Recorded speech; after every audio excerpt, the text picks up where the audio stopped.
We are just entering the start of autumn in the United Kingdom.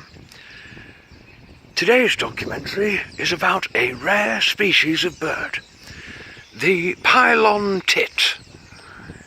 It's mating season for this bird, and as you can see, they gather in multitudes on the power lines. Why they do this, we don't know. Personally, I think they get high as shit on all of the electricity. What else can be seen in this wildlife scene? That rhymed.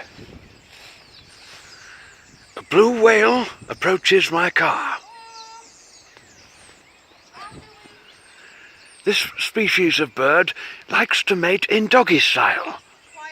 Venus.